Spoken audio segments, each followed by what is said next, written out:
आपने चावल भिजवाए हैं। अच्छा, मैं नीचे आती हूँ।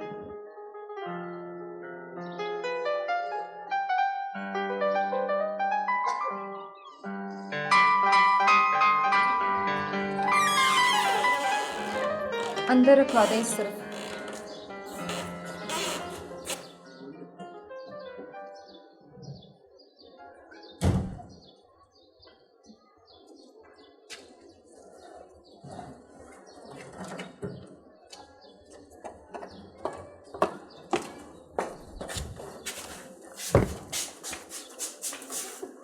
कौन है बेटी?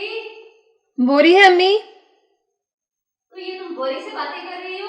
अम्मी, गांव से कोई चावलों की बोरी लाया है। अच्छा बेटा, वैसे मैं आती हूँ।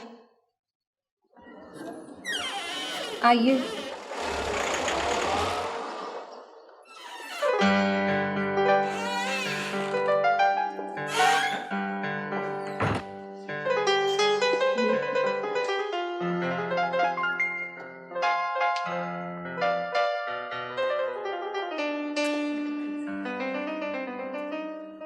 बैठिए।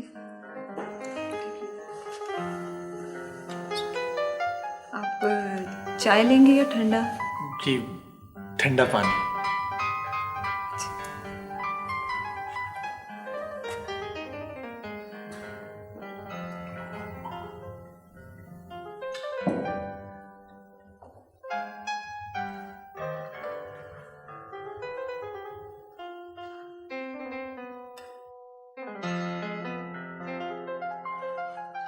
आप बैठे ना प्लीज। Thank you. आपने शायद मुझे पहचाना नहीं। पिछले साल गांव में मुलाकात हुई थी। मेरा नाम खालिद मोहम्मद खालिद है और मैं एलएलबी कर रहा हूँ।